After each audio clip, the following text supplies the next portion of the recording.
Leaders from around the globe, from Europe to Asia, have condemned President Vladimir Putin's unprovoked invasion of Ukraine.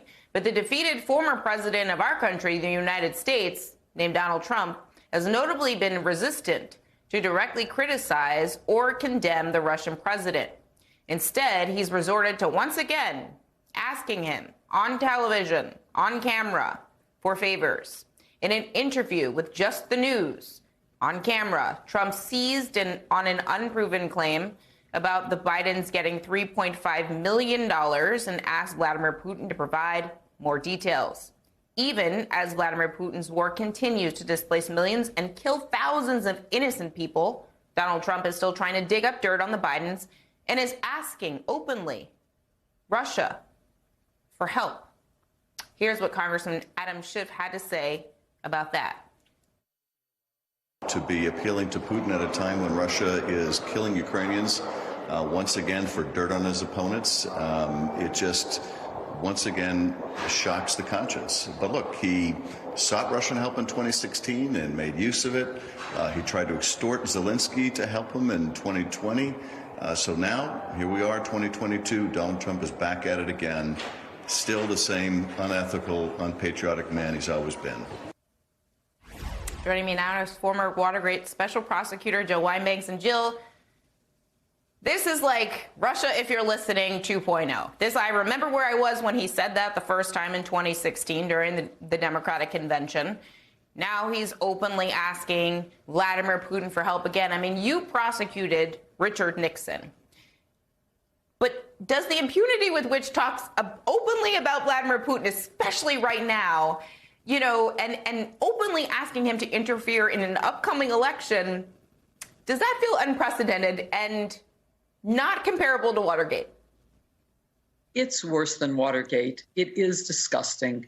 As Yogi Berra said, it's deja vu all over again.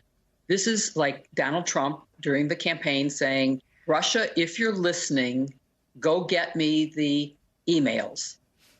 This is worse because now Russia is attacking a democracy.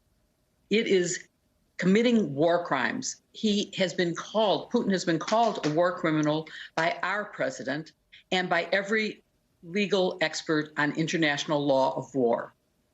He is a war criminal, and to ask him for anything except for a withdrawal is completely wrong.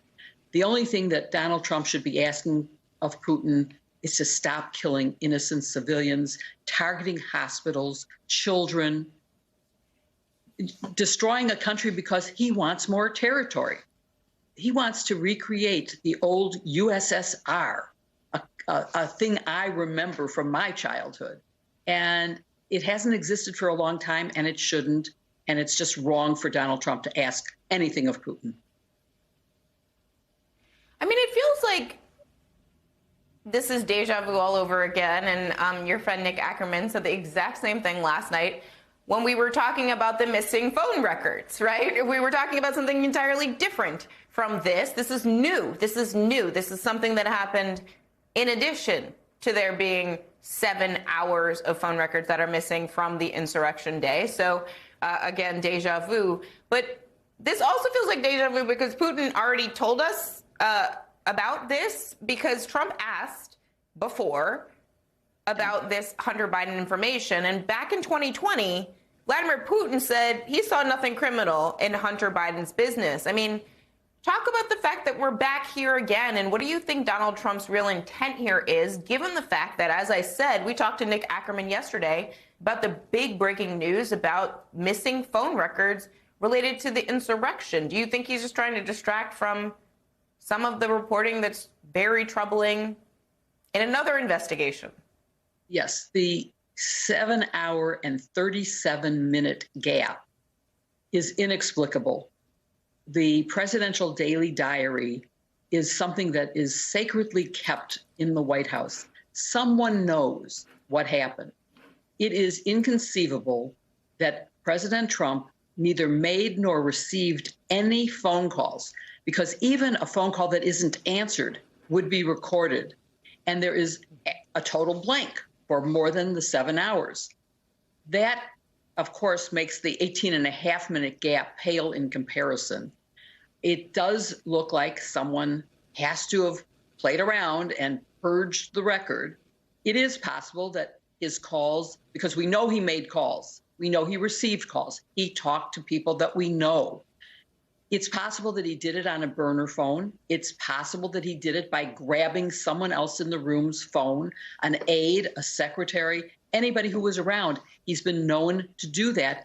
But that's a deliberate effort to hide what's going on, to conceal. People don't conceal unless they're hiding something that is really terrible. So yes, that's really bad. And it is a repetition of what got in the President Nixon in a lot of trouble. The 18-minute gap really changed America's opinion of what was going on in Watergate. It is one of the things that really got Americans to say, the president is a crook. The president is doing something wrong here. And I'm hoping, even in an era of silos of information, of people believing fake news, that even Trump followers, Fox listeners, will see that this is really strange and that it's hiding whatever role Donald Trump played in getting people to break into the Capitol and do the damage they did, to threaten people's lives, to kill police officers. That's something that people need to know. I hope that the January 6th committee keeps on and pursuing this. I hope that the Department of Justice will start doing what it needs to do. There's no reason why Mark Meadows hasn't been held in contempt and indicted for that. And there are 2 more pending. Action needs to be taken swiftly, because justice not done speedily is justice denied just as much as denying it. So the Department of Justice, Merrick Garland, please, please start indicting.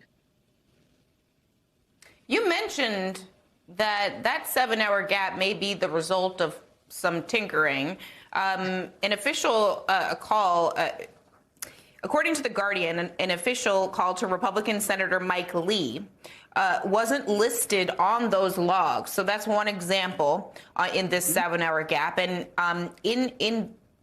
it's notable because that raises questions, the prospect of tampering or deletion by Trump White House officials. I mean, how much of a red flag is that specifically, that one example of one call to a senator where there's no record in the logs?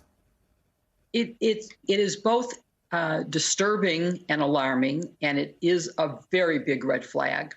But it also is a sign of real stupidity, because we have known since January 6th that there was this phone call that was turned over to another member of Congress.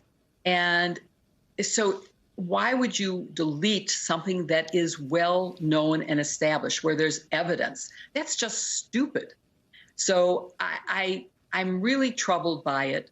And I only can say that stupid may be the answer. It's really stupid, and it's certainly, as I said, it's possible that it wasn't made on a White House phone, that call was made on a burner phone or some other person's cell phone, or even Donald Trump's personal cell phone.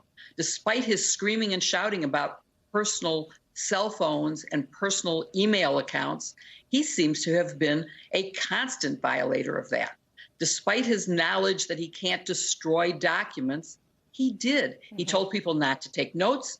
He destroyed them. He stuffed the toilets of the White House so that plumbers had to be called, and not the White House plumbers from the Nixon administration, but the plumbers who would unclog toilets that he put torn up documents in. The archives received documents that are Scotch taped back together after he sort of tore them up and threw them in his garbage can, and where staff, knowing that that is an illegal act under the Presidential Records Act, pulled them out of the garbage can and taped them back together. So stupid may be the answer to all this, as opposed to just being plain old outright corrupt, which is equally a likely reason for all of this.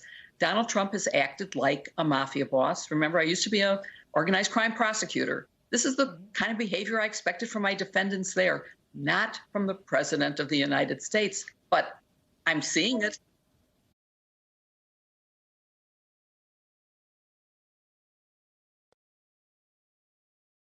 Hi, I'm Zerlina Maxwell. Thanks for checking out our channel on YouTube. You can see more from Zerlina by clicking any of the videos on this screen, and make sure you subscribe below to stay up to date on the day's biggest stories. Thanks for watching.